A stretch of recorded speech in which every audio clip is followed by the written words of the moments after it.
ভারতকে কেন দেবভূমি বলা হতো? আজ আমার এই উড়িষ্যা সিরিজের দ্বিতীয় পর্বে আপনারা বুঝতে পারবেন। আজ হয়তো কোনো এক মন্দিরের অনেক কিছু রহস্য ফাঁস হতে চলেছে, যা কিছুটা আমি জানি আর কিছুটা ওখানকার গার্ডসরা বলেছেন। আমার মনে হয় এর আগে কোনো ইউটিউব সিরিজে বা ইউটিউব ভিডিওতে এরকম কিছু বলা হয়নি। এবারে সত্যতা আপনারাই বিচার করবেন কোনটা ঠিক কোনটা ভুল।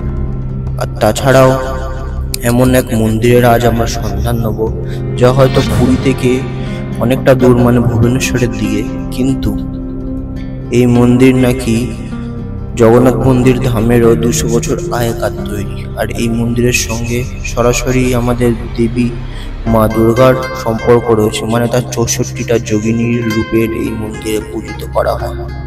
আর এই মন্দির নাকি মোগলরা ধ্বংস করতে চেয়েছিল। তো চলুন দেখা যাক। ওকে, তো গুড মর্নিং সবাইকে। অ্যান্ড এখন প্রায় বাজে হচ্ছে 5টা 10-15। কালকে এক্স্যাক্টলি আফটার ডিনার মানে আমরা সবাই একদম ব্ল্যাক আউট হয়ে গেছিলাম, কিছু করার নেই। চোখ মুখের অবস্থা দেখে তো বুঝতেই পারছো। আমি জাস্ট হালকা ফ্রেশ হলাম, আর বাইরের ওয়েদারটা দেখো, মানে আমাদের খুব তাড়াতাড়ি বেরাতে হবে। চারিদিকে আকাশের যা অবস্থা, জানি না তাড়াতাড়ি বেরাই। মানে এই দিকটা ঠিক আছে, হালকা হালকা ঠিক আছে, কিন্তু আমার পিছনের অবস্থা দেখেছো, এই দিকটা তাড়াতাড়ি বেরাতে হবে, বুঝলে? তাই বেকার লেট না করে অনেকজন তো উঠে গেছে। মিসাল ভাই এসে আমাকে অনেকবার ডেকে গেছিলো, ঠিক আছে, ফোন করেছিল। তো আনন্দ রেডি, ফেজাল ভাই রেডি হচ্ছে।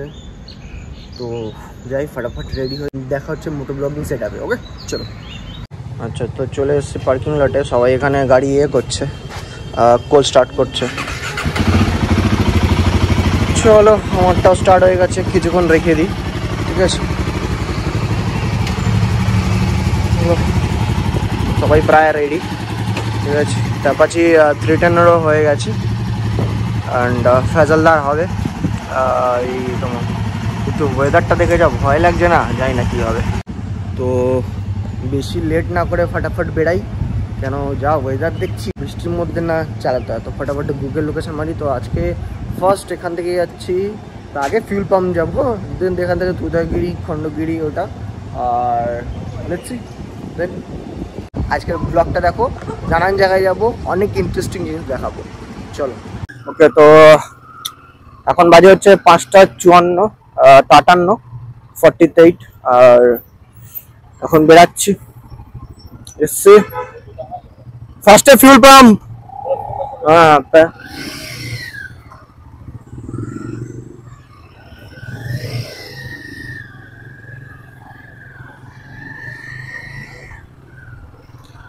হ্যাঁ, ওয়েদারটা তো দারুণ। এরকম ওয়েদার থাকলে আর গরমের টেনশনটা নিতে হবে না। ওয়েদারটা দারুণ। মেন ব্যাপার হচ্ছে নিনসান ভাই অন্য কারো গাড়িতে, আর এরকম করে করে যারা 4 চাকাতে এসেছিল তাদের তো হেলমেট নেই। মেন ব্যাপার হচ্ছে এখানে কিছু কিছু প্লেয়ারদের হেলমেট ছাড়াই যেতে হচ্ছে। আমার টেনশন হচ্ছে তাদেরকে যাতে ধরে কোনো কেস না দিয়ে দেয়, এটাই হচ্ছে মেন ব্যাপার, ঠিক আছে? আর সবাই এখন যে যার গাড়ি সুইচ করে নিয়েছে। ডমিনার লোক আমার পিছনে বসে ডমিনার চালাচ্ছে, আনন্দ, মানে এরকম চলছে মেন ব্যাপারটা, ঠিক আছে? হ্যাঁ হ্যাঁ হ্যাঁ হ্যাঁ, চলে যা রে, তুই চলে যা, উড়ে চলে যা।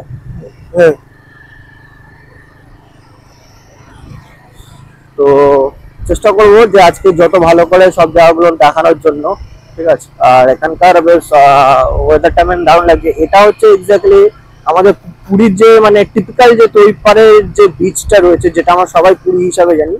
হ্যাঁ, সেই দিকে থেকে ঢোকার বাঁ দিকের জায়গাটা। অনলাইন হবে তো?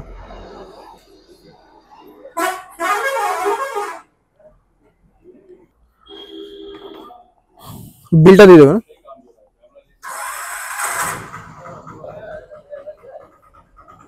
এক্স্যাক্টলি হলো 999 টাকা 21 পয়সা, ঠিক আছে? ঠিক আছে, কোনো তো অসুবিধা নেই, ঠিক আছে। আর এটা বলতে পারো যে হাইওয়ে থেকে ঢুকলে এটা হচ্ছে লাস্ট পেট্রোল পাম্প, আর সিটি থেকে বেরোলে এটা হচ্ছে ফার্স্ট পেট্রোল পাম্প। প্রাইস হচ্ছে তোমার টাকা 34 পয়সা, ঠিক আছে। হাইওয়ে তো মনে হয় 34 ছিল না 39 ছিল, এরকম একটা ছিল, যে 101 টাকা 39 পয়সা না 101 টাকা 34 পয়সা, ঠিক আছে। বেটার দেন ওয়েস্ট বেঙ্গল, আমাদের ওখানে 105 টাকা। আচ্ছা, তো আগের ব্লগে যেমন দেখেছিলাম, এই বাদিকটা হচ্ছে, এটা হচ্ছে আমাদের পুরীর বাস স্ট্যান্ড, আর এই ডান দিকেরটা হচ্ছে এটা রেলওয়ে স্টেশন। ভালো, একদিকে যে অপর দিকে বাস আর এদিকে রেলওয়ে, কারো কোনো তো অসুবিধা হবে না। আর এখান থেকে সিটি বেশি দূরও না। হ্যাঁ, সিটির বাইরে করেছে তাহলে গ্যাঞ্জামটা কম হবে। ভালো, একদিকে ভালো, মোটামুটি ভালো। তো চলো এটাই আস্তে আস্তে, আপাতত রোড কন্ডিশন খুব ভালো। হ্যাঁ, আমিও যখন মানে তাজ থেকে প্রায় 4-5 বছর আগে এসেছিলাম, রোড কন্ডিশন তখনও ভালো ছিল। মানে এখান থেকে আরো প্রপার এগিয়ে গেলে, তো হাইওয়ের উপরে গেলে 5 ডিগ্রি মিলে আমাদের অন্ধ্রপ্রদেশের রাইডটা করে যখন ফিরছিলাম, তখন একবার পুরী হয়ে গেছিলাম লাস্ট ডে, ঠিক আছে। আমি পুরীতে স্টে করে জগন্নাথ দেবের দর্শন করে দেন গেছিলাম। তো বাস, তখনও রোড ভালোই ছিল, এখনো ভালোই আছে, সেই হিসাবে কোনো অসুবিধা নেই। সব রোডগুলো তৈরি হচ্ছে, যখন এটা তৈরি হয়ে যাবে একদম পুরো স্মুথ আর মাখন রোড হয়ে যাবে। মানে এগুলো তো ছোট ছোট।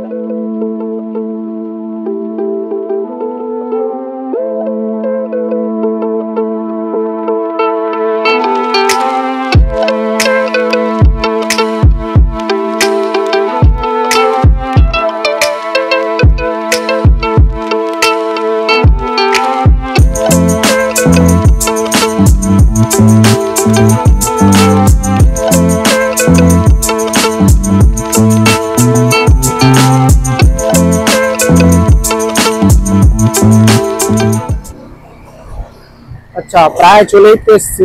গুগল লোকেশন দেখাচ্ছে আর 15 মিনিট। ব্রিজটার উপর একটা জিনিসটা লক্ষ্য করেছো, মানে ভালোভাবে যদি ক্যামেরাটা আমি ঘোরাই তো দেখেছো, এখানে ভালো করে কিন্তু কলকার কাজ করা আছে ব্রিজের উপর। মানে আমাদের ভারতীয় শিল্পকলার মধ্যে তুফর জিনিসে কিন্তু এই বিষয়ে দেখা পাওয়া যায়। মানে বা সাউথের তোমার ইনফ্রাস্ট্রাকচারে, মন্দিরের জায়গায় কিন্তু আমাদের কলকা, তারপর তাকে এত এত সুন্দর হাতের কাজ, এগুলো কিন্তু দেখতে পাওয়া যায়। খুব ভালো লাগে দেখতে, আমি গর্বিত ফিল হয়। তো এখান থেকে তো এসে ব্রিজের তলা থেকে আবার আমাদের ডান দিক নিতে হবে। দাদা এই ট্রাক্টরটাকে যাবি, এবার ডান দিক নিয়ে নিলাম।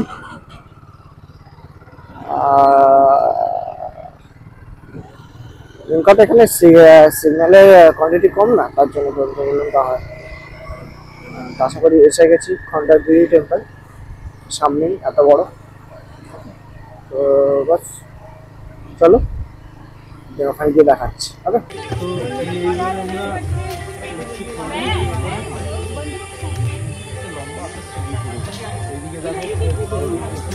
আচ্ছা, এই যে পাথরগুলো রয়েছে না, এই পাথরগুলো তো এক্স্যাক্টলি কিন্তু গ্রানাইট পাথর। দেখো এখানে দেখা আছে কেভ নম্বর 5 খন্ডগিরি গুম্ফা। তো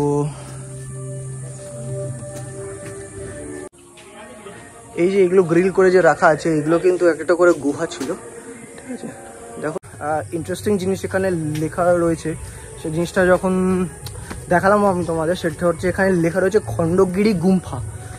ব্যাপারটা হচ্ছে আমরা রয়েছি উড়িষ্যাতে, কিন্তু লেখা কেন গুম্ফা? তো আমি যতদূর জানি ততদূর বলে দিচ্ছি। এইগুলো যখন রেডি হয়েছিল তখন বুদ্ধিজম চলছিল, মানে বৌদ্ধদেবের যে আমাদের কালচার, তখন সেটা চলছিল। আর গুম্ফার টাইমে তো সেগুলোকে এক্স্যাক্টলি, মানে আমরা যেটাকে গুহা বলি, তো তখন ওই কালচারে তো সেটাকে গুম্ফা বলা হতো। এগুলো আমরা যদি তিব্বতিয়ান স্টাইলে যাই তখন দেখবে, বা নেপালে ওই দিকটা তিব্বত, মানে হোয়াট এভার, তো তারা দেখবে এগুলোকে গুম্ফা বলা হয়। তো তার জন্যই এখানে লেখা আছে খন্ডগিরি গুম্ফা। এটা হচ্ছে এটার ভিতরে মেন লজিক। তো এখনো অবধি আমরা সিঁড়ি ভেঙে ভেঙে তো উঠে যাচ্ছি। কি ফেজাল্লা, সব ঠিক আছে তো? তোমার আজকে ভুঁড়ি কমে যাবে, পুরো কমে যাবে। কত ক্যালোরি যে বার্ন হচ্ছে, তাই না? এটা একদম কিন্তু পুরো পাহাড়ের উপরে, আর চারিদিকে জঙ্গল পুরো, বুঝতে পারছো।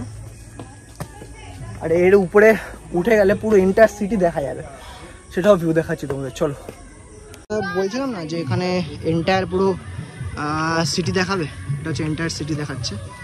দেখো পুরো এন্টায়ার সিটি। দারুণ লাগছে কিন্তু।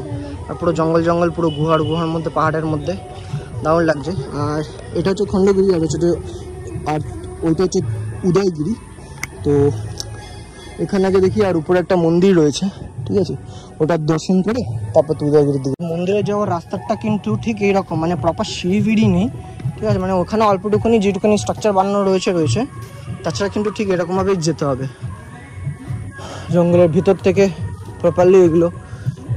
এগুলো তো মনে হয় অনেক পরে বানানো হয়েছে, এগুলো তো সিমেন্টের। আর এর উপরে যদি যাই, এখান থেকে যাই, দেখি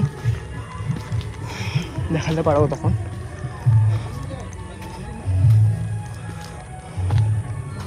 দেখলে তখন বললাম না যে দেখো এখানে যেমন বুদ্ধদেবের আমার। চলো তাহলে ভিতরে যাই, জুতো খুলে। তো এখান থেকেও তো ওঠা যায়, যে ভিতরে যে গেটটা দেখলাম। আর এটা হচ্ছে মন্দিরটা, দেখো খুব সুন্দর মন্দির, ঠিক আছে। এখানে আমাদের দুদিকে দুটো হাতির স্ট্রাকচার রয়েছে। ভিতরে বুঝতে পারছি না উনি কে রয়েছেন, আই থিঙ্ক বুদ্ধদেবেরই হবে কিছু। তো চলি। আর দেখো এখান থেকে প্রপারলি দেখা যাচ্ছে যে পুরো এন্টায়ার সিটিটা দেখাচ্ছে।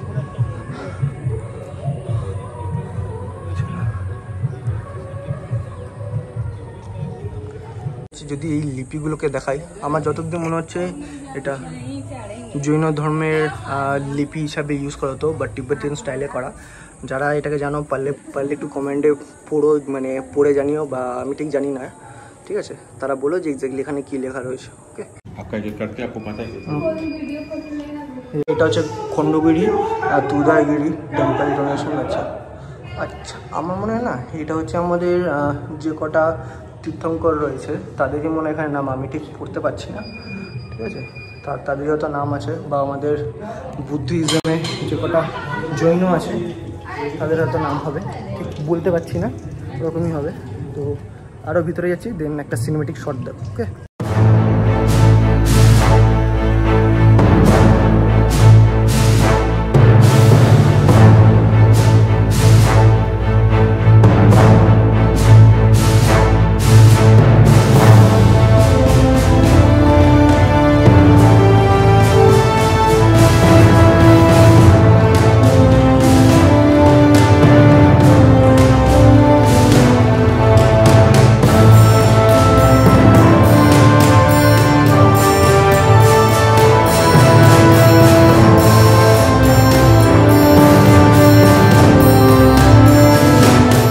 তো চলে এসেছি উদয়গিরিতে।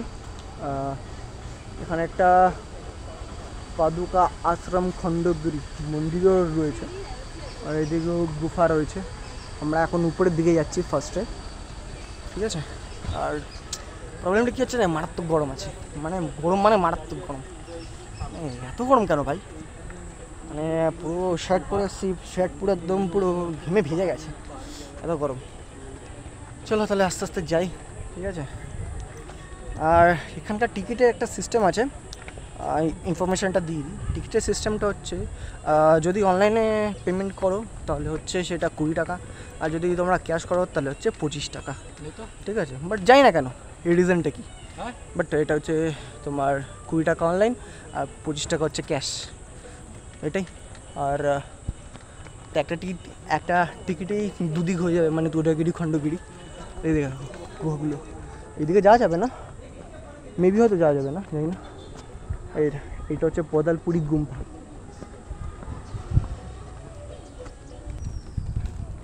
তো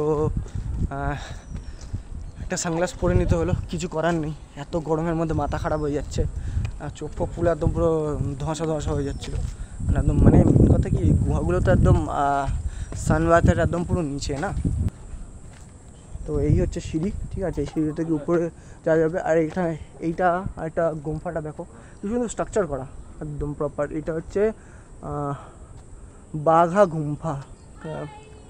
এটা মনে হচ্ছে বাঘের মুখের মতন দেখতে বলে, তার জন্য মনে হচ্ছে বাঘা গুম্ফা বলে, তাই বলছে মেবি। এদিকে অনেক যাওয়ার রাস্তা আছে, আস্তে আস্তে উপরে তো উঠছি। এটা হচ্ছে এটা হচ্ছে জাম্বেশ্বরা গুম্ফা, মানে গুহার কোনো শেষ নেই এখানে, প্রায় মানে কন্টিনিউয়াসলি, মানে এই পার আর ওই পার মিলে কমসে কম 20 থেকে 26-27টা মতন তো গুম্ফা তো হবেই। আর এখানে সিঁড়ি স্ট্রাকচারগুলো দেখো, মনে হচ্ছে কেউ একদম পুরো ভেঙে ভেঙে প্রপারলি করেছে জিনিসগুলোকে।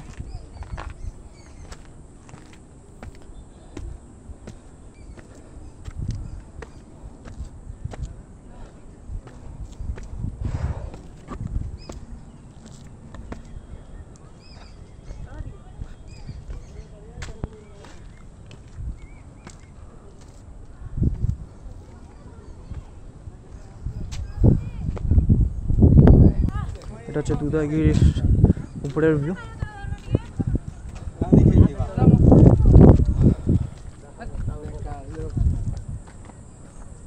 এদিকে জঙ্গল ফঙ্গলও তো আছে। আমার যতদূর মনে পড়ছে, আমি যখন ছোটোবেলাতে এসেছিলাম এদিকে জঙ্গল ফঙ্গল ছিল, এদিকে তখন দেখি সাফ সাফ করা রয়েছে পুরো কেটে কুটে। উপরের ভিউটা দারুণ লাগছে, দেখো একবার।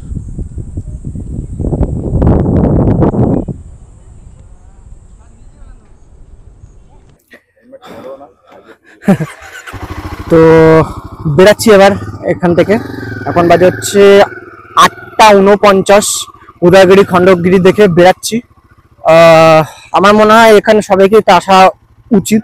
কমসে কম আমাদের প্রাচীন জিনিসগুলোকে নিজের চোখে দেখবে, তার এক্সপিরিয়েন্স নেবে। আমার মনে হয় সবাইকে তো আসাটা উচিত। তো একবার ভিজিট করো, আশা করি ভালো লাগবে। তো চলো সবাই এখান থেকে এবার বেরাচ্ছি। আচ্ছা, যে রাস্তা থেকে এসেছিলাম সেই রাস্তা দিকেই যেতে হবে, কারণ এখন এবার আমরা ভিজিট করবো হচ্ছে লিঙ্গরাজ আর গুপ্তেশ্বর মহাদেব টেম্পল, সব তাকে পিছনেই রয়েছে।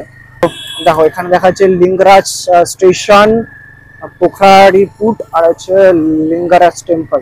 ব্যাস সোজা যখন দেখাচ্ছে, তাহলে আমরা এখন আপাতত সোজা যাব। তার রোড স্ট্রাকচার দেখো, মানে এদিকটা আমাদের এখন রাইট যেতে হবে। এটা আমার কিছুটা নেপালের পোখরার সাথে আমি রিলেট করতে পারছি, বা নেপালের বা ওই বিরাটনগরের সাথে আমি রিলেট করতে পারছি। কেউ যদি দেখে রাখো তো কমেন্টে জানিও যে আমি ঠিক বললাম না ভুল বললাম। আচ্ছা, এটাই হচ্ছে লিঙ্গরাজ মন্দির, ঠিক আছে। তো আমরা এখন ঢুকছি এখানে আস্তে আস্তে। Let's see. আর প্রসাদের ডালা নিয়ে নিয়েছি, চন্দনদা ধরে আছে ওখানে, ওটা আমারই ডালা। আসলে এখানে ক্যামেরা ধরে আছি তো, দ্যাটস ওয়াই চন্দনদা ধরে আছে। আমাদের ভারতবর্ষে টোটাল 12টা জ্যোতির্লিঙ্গ রয়েছে, তার মধ্যে একটি জ্যোতির্লিঙ্গ হচ্ছে এই লিঙ্গরাজ জ্যোতির্লিঙ্গ। আর এই লিঙ্গরাজ মন্দিরটি তৈরি হয়েছে 11th সেঞ্চুরিতে। এই মন্দিরে প্রবেশ করলে আপনারা বাস্তুকলার আশ্চর্য নিদর্শনও পেয়ে যাবেন। এটা হলো মুক্তেশ্বর মন্দির, ভোলা বাবাকে উৎসর্গ করে এই মন্দির বানানো হয়েছিল। আর এই মন্দির বানিয়েছিলেন কোলাবতী দেবী। এই মন্দির ছোট হতে পারে, কিন্তু শান্তির কোনো কম নেই। আচ্ছা, তো দুটোই মন্দিরে বাইরে থেকেই দেখালাম, তো এক্স্যাক্টলি আমি ডিসক্রাইব যতটুকুনি আমি দেখলাম ততটুকুনি ডিসক্রাইব করছি। লিঙ্গরাজ মন্দিরে কি ছিল, মানে নো ডাউট, মানে তার ভিতরে তোমার বাস্তুকলার যেটা নিদর্শন আমাদের আগেকার এনশিয়েন্ট পিরিয়ডের, মানে ভাবনার বাইরে। ইভেন এমনও কিছু জায়গা মানে যেখানে ভিজিট করে বুঝতে পারলাম, সেখানে যখন ভিজিট করলাম কিছু ওই মন্দিরের ভেতরেই, সেখানে পুরো একদম পুরো ঠান্ডা, ঠিক আছে। মানে বাইরের তাপমাত্রার কোনো ফিলিংই নেই ওটা। আর ভগবান, মানে ভগবান মহাদেবের ওখানে কেমন টাইপের মূর্তি রয়েছে, মানে মূর্তি না শিবলিঙ্গ, আসলে শিবলিঙ্গটা খুব ছোট, তাই উপর থেকে ব্রোঞ্জের যেমন এরকম হয় না যে যেমন কম গামলা ফামলা যে কেউ তুলতে দিলে যেমন দেখতে হয়, ঠিক ওরকম একটা রয়েছে। মিডিলে ওই লিঙ্গটা ছোট, তো ওরই আকৃতিতেই যে ওরকম একটা ফুটো করে দেওয়া হয়েছে, যে সেখান থেকে সবাই ফুল পাতা বেল তো অভিষেক করছে, জল সব ওখান থেকে পূজা অর্চনা হচ্ছে। তো মন্দিরটা হচ্ছে এটা এইদিকে, আর আমরা এখন বাঁদিকে নিয়ে নিচ্ছি। আর যেই আর এই মহাদেবের যে মন্দিরটা দেখালাম আমরা, এখন যে দেখালাম, যে ইউনিকনেসটা কি আছে না, মানে মারাত্মক যে আমাদের নাগ নাগিনীর যেটা মূর্তি সেটা রয়েছে মন্দিরের মধ্যে। মূর্তিটা খণ্ড করা, মানে পাথরের কিছু টুকরো রয়েছে, দেখলে একটা মানে ভিতর থেকে না হালকা হলেও তোমার ভয় আসবে, যে প্রপার দেখতে পারবে না। হ্যাঁ, আরেকটা জিনিস, লিঙ্গরাজ মন্দিরের ভিতরে ঢুকতে গেলে বাঁ দিকে আরেকটা হচ্ছে গণেশের মূর্তি পাবে, আর ডান দিকে কাশী বিশ্বনাথের মূর্তি পাবেন। তো পণ্ডিতজিরাই বলছিলেন যে এগুলোকে নমস্কার করে তারপরে ভিতরে প্রবেশ করতে হয়। তো তারপরে ওনাদের গরুর স্তম্ভ ছিল একদম মন্দিরের উপরেই। মন্দিরটা মানে দেখেই মনে হয় যে বিশাল পাওয়ারফুল বা বিশাল জাগ্রত। তো ওইদিকে ভিজিট করে, আর ওখানে আরেকটা ইউনিক মূর্তি রয়েছে বা ভগবানের তোমার তশিস লীলা যাই বলো না কেন, মানে ভগবানদের তো লীলা শেষ নেই। তো ওখানে আরেকটা রয়েছে, আমরা যেটা সবাই চিনি নরসিংহদেব, তো এইখানে কিন্তু শুধু নরসিংহদেব নেই। নরসিংহদেব যে উগ্র মূর্তি একদম পুরো ধুতি ফুতি করা ওরকম না, নরসিংহদেব বসে রয়েছেন কৃষ্ণ, কিন্তু এটার নাম হচ্ছে লক্ষ্মী নরসিংহ। এই লক্ষ্মী নরসিংহের কিরকম ভাবে রূপ, যেমন নরসিংহের রূপ ওরকমই, কিন্তু উনি বসে রয়েছেন শান্ত অবস্থায়, আর ওনার গায়ে শাড়ি পরানো। এটা আমি ফার্স্ট টাইম দেখলাম বা ফার্স্ট টাইম জানলাম, এর আগে আমি সেটা জানতাম না, তাই তোমাদের সাথে শেয়ার করলাম। ভিতরে ফোন ক্যামেরা কিছুই অ্যালাউ না বলে তার জন্য দেখাতে পারিনি, কিন্তু আমি মানে এটা একদম প্রপার যে দিয়ে মানে একদম পুরো ঠোঁট দিয়ে বলবো যে যারা আজ পর্যন্ত এখানে এসছো, পুরীতে এসছো, এইসব জায়গাতে ঘোরাঘুরি করো বা ভিজিট করো, তোমাদেরও ভালো লাগবে। তো চলো এগিয়ে যাই। আর হ্যাঁ, এই যে মুক্তেশ্বর মহাদেবের মন্দিরের ভিতরে জগন্নাথ দেবেরও কিন্তু একটা মূর্তি রয়েছে। তো আমরা ভালোই হয়েছে যে কালকে জগন্নাথ দেবের মন্দিরে যখন আমরা ভিজিট করেছিলাম, তো ইয়ে পাইনি, মানে জগন্নাথ দেবের দর্শন পাইনি। স্বাভাবিক, সেই জিনিসটা আমরা জানতাম, বাট তাও চেষ্টা করেছিলাম, কিন্তু কিছু করার নেই। তো এইখানে জগন্নাথজির দর্শন হয়ে গেল। যাক, ভগবানজির দর্শন তো হয়েছে, ওটাই মেন বড় ব্যাপার। তো চলো আস্তে আস্তে এগাই।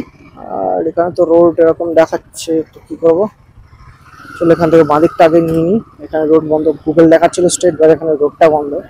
তো এখান থেকে এখন নিয়ে নেবো, আগে গিয়ে ডান দিকে আবার কানেক্ট করে নেবো। আর এখান থেকে দেখাচ্ছে 15 মিনিট হচ্ছে ডাউলি শান্তি স্তূপা। ঠিক আছে, চলো তাহলে গিয়ে দেখাচ্ছি। ইডলি, তো ইডলি শেষ হয়ে গেছিলো। এই ইডলির মধ্যে একটা ইউনিক জিনিস দেখবে, সেটা হচ্ছে এখানে তরকারি দেওয়া আছে, মানে এটা হচ্ছে আলুর দমের তরকারি, এটা দেওয়া থাকে, আর তোমার সঙ্গে ঘুগনিও দেওয়া থাকে। ঠিক আছে, এটা হচ্ছে এক্স্যাক্টলি কি, এটা হচ্ছে সাউথ ইন্ডিয়ান স্টাইলের মধ্যে। আমরা হয়তো মনে হয় ইডলি ফিডলি খেয়েছি নর্মালি, যেগুলো থাকে চাটনি ফাটনি ওগুলো, তো ওইগুলোই খাই। আর আরেকটা হচ্ছে দই বড়াও তো অর্ডার করেছি, দই বড়াও তো সেম জিনিস, ঘুগনি ফুগনি, হ্যাঁ এটা পার প্লেট 30 করে। তো খাই, আর খেয়ে দেন শান্তি স্তূপার ওদিকে যাচ্ছি, দেন দেখা।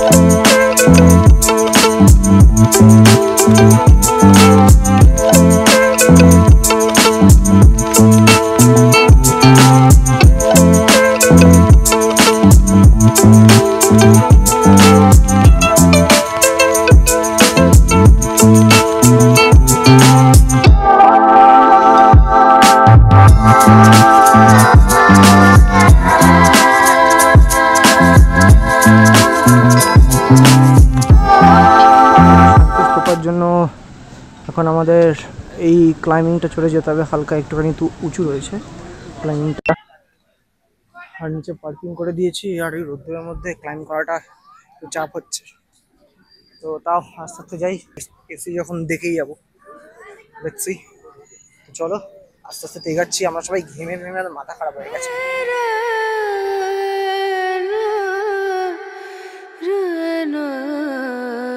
তো এটা আমি যখন নেপালে ছিলাম তখন এরকমই শান্তি স্তূপা ছিল, সেম টু সেম। তো দেখাচ্ছে, আর ক্লোজ গিয়ে দেখাচ্ছি, দাঁড়া। তো আমাদের এখানে একটুখানি রেস্ট ফেস্ট আগে করে নিই, তোমাদের স্তূপাটাও দেখিয়ে দিলাম। এখানে একবার তো আসতে পারো, ভিতরে যাবো কিনা জানি না, দেখি আগে একটু রেস্ট ফেস্ট করে নিই, দেখছি।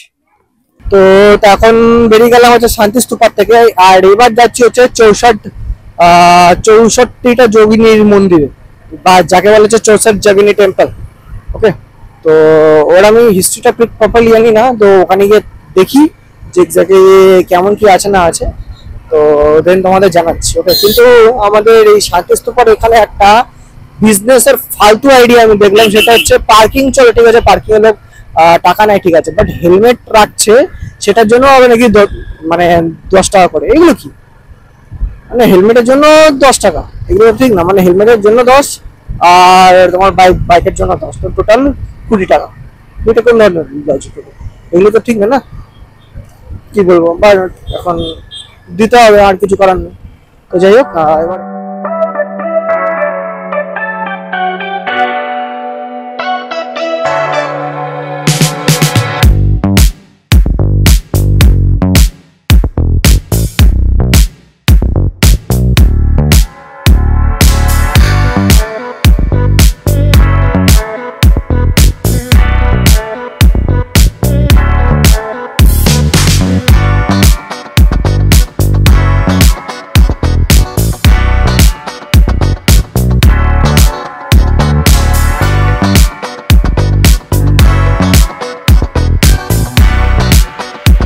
একটা গলির ভিতর থেকে যাচ্ছি আমরা, মানে প্রপার এটা আঞ্চলিক রোড, এর ভিতর থেকে।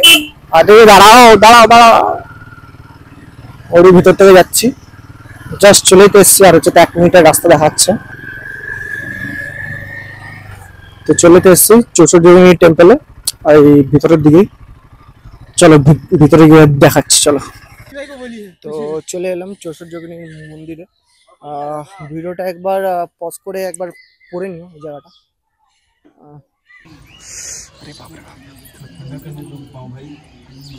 তো এটাই হচ্ছে এন্ট্রেন্স। এখান থেকে একদম ছোট্ট জায়গা ঢুকেছি। আর এখানে দেখো ডান দিক পা দিকে আমাদের যোগিনীদের মূর্তি করা আছে। দেখো এটাই হচ্ছে এক্স্যাক্টলি 64 যোগিনীর জায়গা। এখানে টোটাল 64টা যোগিনী আছে, এখানে পুজো হচ্ছে।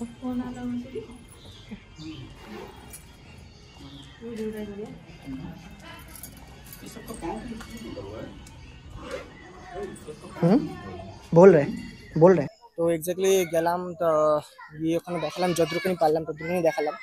আর আরেকটা জিনিস যেটা মন্দিরের পুরোহিত আমাদের জানালো, তো তোমরা হয়তো মানে একটু লক্ষ্য করেছো যে কিছু কিছু জায়গায় তোমার কিছু কিছু না, সব জায়গায় বেশিরভাগই যোগিনীদের মূর্তি কিছু কিছু হাতের মধ্যে বা পায়ের জায়গায় ক্ষত রয়েছে, বা পা ভাঙা, বা হচ্ছে তোমাদের হাতটা ভাঙা। তার ওয়ান অ্যান্ড অনলি রিজন পুরোহিত মশাই বলছে যে এটা হচ্ছে সেই মোগল টাইমের কাজ, মানে মোগলদের কাজ। সিরিয়াসলি ওরা আর এইগুলোও ক্ষতি করে রেখেছে কেন? ওরা তাহলে কিছু না কিছু জানতো এক্স্যাক্টলি যে না এইগুলো থেকে আমাদের হিন্দু ধর্মের কতটা এফেক্ট পড়ে, ওরা এইখানেও ক্ষতি করে রেখেছে। তো আমাদের আরেকটা জিনিস বললো যে এইটা হচ্ছে পুরী মন্দির হওয়ার 200 বছর আগেকার মন্দির, আমাদের একদম লাস্ট ডেস্টিনেশন না। তো আরেকটা রয়েছে, সেটা হচ্ছে কোণারক মন্দির বা সান টেম্পল। চলো সেটাও দেখাবো। আর আমার মনে হয়, পার্সোনালি মনে হয় যে এই 64 যোগিনীর মন্দিরের ব্যাপারে অনেকজন তোমরা জানো না, তো একবার এসে ভিজিট করো, তো আমাদের প্রাচীন ঐতিহ্যের ব্যাপারে বা স্থাপত্যের ব্যাপারে জানো কি কি ছিল না ছিল। আর যোগিনী কাদের বলে তারা যদি তোমরা না জানো, তো মেক ইট গুগল, এখানে বললে হয়তো অনেক কিছু প্রবলেমস হয়ে যেতে পারে, তো একটুখানি গুগল করে নাও, সেখানে পড়ে নিতে পারো। তো চলো এখন ফাটাফাট এখান থেকে বেরোনো যাক, কেন এখান থেকে প্রায় 52-53 কিলোমিটার। তো লেটস গো। তো কোণারকে যাওয়ার জন্য আমাদের আবার সেই ব্যাকেই যেতে হচ্ছে। এখন গুগল দেখাচ্ছে 1 ঘন্টা 9 মিনিট, দেখি কতক্ষণ লাগে। আমরা এবার কন্টিনিউয়াসলি চালাবো 1 ঘন্টা, কোনো অসুবিধা নেই। ব্যাস, তো জগদ্ধাত্রী কোণারক মন্দিরে যাওয়া যায় যাবো। এখন বাজে হচ্ছে 12টা 34। তো ইচ্ছা হচ্ছে তাড়াতাড়ি কোণারক মন্দির দেখে কমপ্লিট করে তোমাদের দেখিয়ে, মানে আমার দেখা মনে হচ্ছে তোমাদেরও দেখা, তোমাদের দেখিয়ে চেষ্টা করব যত তাড়াতাড়ি হোটেলে ফেরা যায়। কেন বিচে যাওয়ার আছে, কালকে যেতে পারিনি, তো আজকে যাবো। যতই ট্যান পড়ুক, পুরীতে এসছি, বিচে যেতেই হবে। তো বিচে যাবো, দেন পুলে যাবো, নাকি তা আগে পুলে যাবো দেন বিচে যাবো, লেটস সি কি হয়। তো তোমাদের দেখাচ্ছি, জানাচ্ছি। বাস, আর সেম রোড, সবই তো বুঝতেই পারছো, বা সব তো আগে এসছে, তো আর বেশি কিছু দেখাচ্ছি না। বাট একটা জিনিস আমার খুব ভালো লেগেছে এই রোডে, সেটা হচ্ছে ডান দিক বাঁ দিকে গাছগুলোকে দিয়ে রেখেছে। এদিকে ফুল গাছ আর এইদিকে তোমার নর্মালি বড় গাছগুলো। এটাতে দুটো হয়, ভালো জিনিস। 1 নম্বর হচ্ছে ছাওয়া পাওয়া যায়, আর 2 নম্বর কি হয় যে যখন রাতের বেলায় যখন অপোজিট লাইট থেকে যখন অন্য গাড়ি যখন লাইট আসে তো ডাইরেক্ট এই লেন থেকে যে বাইকার যাও বা ড্রাইভার হোক তার চোখে ডাইরেক্ট পড়ে না, কারণ এই গাছে গিয়ে সেই তালুগুলোকে স্টপ করে দেয় গাছে লেগে। ঠিক আছে, দ্যাটস ওয়াই নো ডাউট এগুলো ভালো, এটা আমার খুব ভালো লাগলো। তো এটা সব স্টেটে এটা বা সব কটা স্টেট হাইওয়েতে করাটা উচিত। ঠিক আছে, কনফার্ম তাহলে সেফ হবে। তো চলো লেটস গো, আর দেখা হচ্ছে কিছুক্ষণ পর। ওকে রে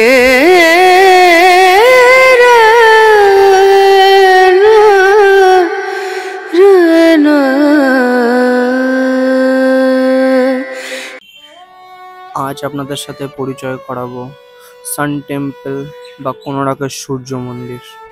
এই মন্দির হিন্দু ধর্ম মতে আমাদের সূর্য নারায়ণকে উৎসর্গ করা হয়েছিল। আর এই মন্দিরটি প্রায় 1300 সেঞ্চুরির দিকে প্রথম রাজা নরসিংহ দেব এই মন্দিরটি স্থাপিত করে থাকেন। এই মন্দিরের ব্যাপারে দুটো আলাদা আলাদা রহস্য বা কাহিনী লোকমুখে শোনা যায়।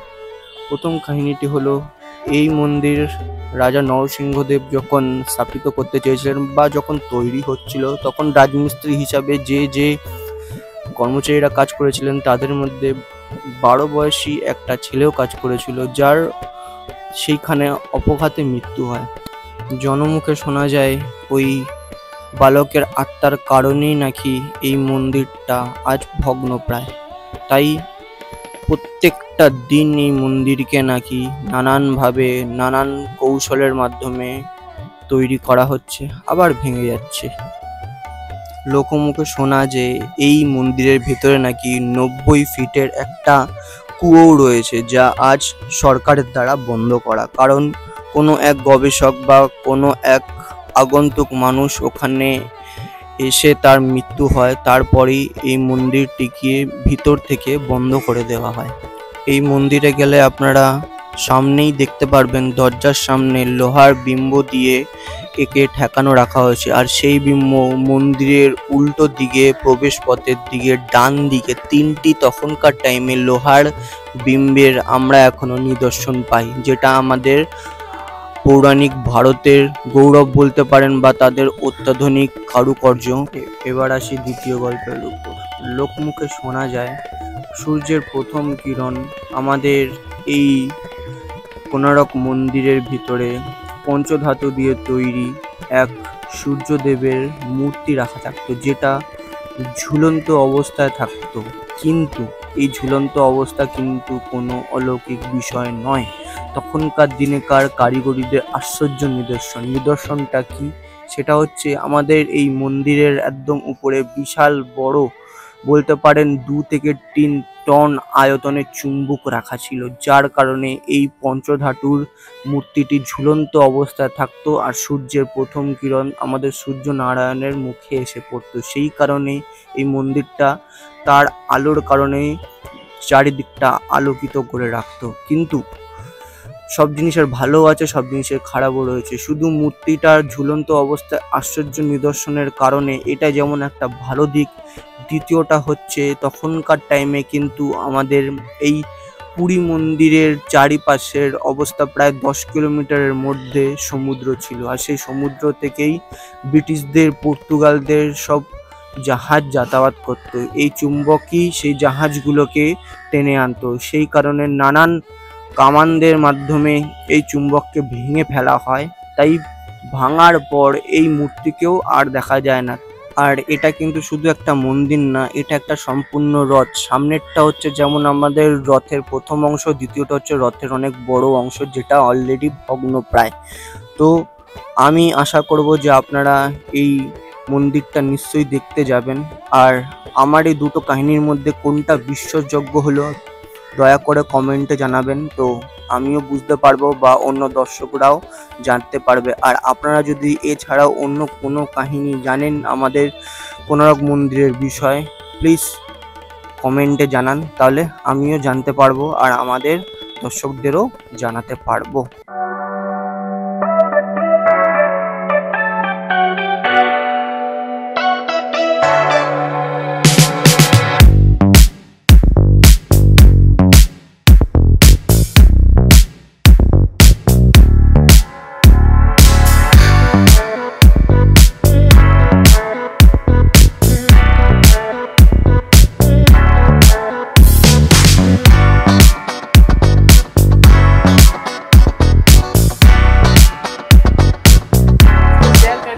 আচ্ছা, তো এখন কি হয়েছে, এত কিছু মানে হ্যাসেল প্যাসেল হয়ে গেছে না, যে আগে খেয়ে নেওয়ার পর দেন বিচে যাব। তো এখন বাজে প্রায় 5:30। লেটস সি কী হয়। আর এখন মানে আমি পার্সোনালি দাঁড়িয়েছি হচ্ছে তোমার জাস্ট রাইস আর ভেজেছিলাম, ঠিক আছে। তো এই ফ্যাজালদা নিয়েছে হচ্ছে তোমার ডাল, এইদিকে তোমার ফিশ ফ্রাই, ঠিক আছে। আর दिनेश क्या लिया भाई तू? मटन है तेरा? अच्छा हाँ, तेरा भी तो मटन है। दिनेश मटन बस हो গেছে। চন্দনরাও তোমার chicken curry, Jason chicken curry, okay. আর ওই দিকটা হচ্ছে ভেজ সেকশন, ঠিক আছে। আর দুটো হচ্ছে ভেজ সেকশন। তো একদিকে ভালো যে একদম পুরো সেপারেট হয়ে গেছে প্রপারলি, যে ওইদিকে ভেজ আর এদিকে প্রপার নন ভেজ, কারোর সাথে কারো ছাড়বে না, একদিকে ভালো। তো লেটস সি, ট্রাই করি আর ফটাফট খাই। আর হ্যাঁ, দুটো স্যালাডও আপাতত টানা হয়েছে, তা আবার যদি লাগে তো টানাবো। তো দামও ঠিক আছে, মোটামুটি ভালো। পরে বলছি খাবার দেখছি।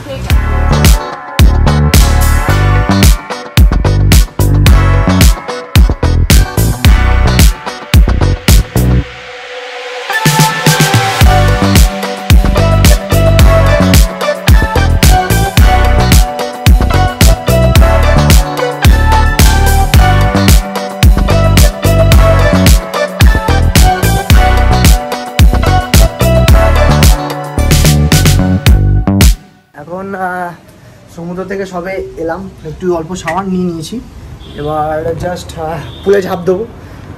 সমুদ্রে তো আর ফোন বের করা যায় না, বেকার তাই আর তখন দেখাইনি। এখন জাস্ট এই অবস্থা দেখো, ঘরের দেখো অবস্থা দেখো, একদম পুরো সবাই আছে এখানে। আমার এই রুমটা ফার্স্ট ফ্লোরে ছিল, মানে একদম গ্রাউন্ড ফ্লোরে ছিল। তো দ্যাটস ওয়াই সবাই এখানে এসেই স্নান করেছে, দ্যাটস ওয়াই, কোনো চাপ নেই। এখন সবার ডিমান্ড হচ্ছে থামসআপটা নিয়ে, ঠিক আছে। তো বিজেন্দ্র ভাই এনেছে এটা, ভাই ফটাফট নিয়ে যাই,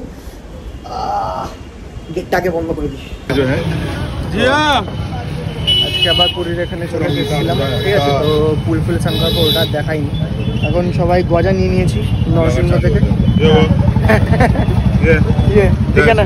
ওকে, তো নরসিংহ থেকে এখন গজা নিয়ে নিয়েছি, বাড়ি যাবো ফটাফট করে, বাড়ি হোটেল যাবো, আর কিছু শপিং করা আছে করে চলে যাবো, দেন খেয়ে তো অসুবিধা যাবো। कैमरा में दिखा के खिला रहे देखो, ठीक है। थोड़ा वो टेस्ट है, नमकीन टाइप का मीठा भी है नमकीन भी है। তো এখন টাইম হয়েছে 12টা, মানে তার ব্লগ করার একদম ইচ্ছা ছিল না। আমি এবার 2 দিন ধরে কনস্ট্যান্ট গাড়ি চালাচ্ছিলাম, ঠিক আছে। তো এরা প্রায় রেস্ট পেয়েছে, বাট আমি তো তাও পাইনি, ঠিক আছে। তো আমি এখন শুতে যাচ্ছি, কালকেও আবার তাড়াতাড়ি বেরোনোর আছে, মানে তা আমারও শরীর আর দিচ্ছে না, কারণ আমি 2 দিন ধরে কনস্ট্যান্টলি গাড়ি চালিয়েও যাচ্ছিলাম, প্লাস কনস্ট্যান্টলি মানে আমার একদম ঘুম হয়নি প্রপারলি, ঠিক আছে। এইখানে বেরোনো ওইখানে বেরোনো, মানে হোয়াট এভার। তো যাই হোক, এই ব্লগটা তাহলে এত অবধি রাখলাম। তোমাদের কেমন লাগলো তোমরা প্লিজ জানিও আমাকে।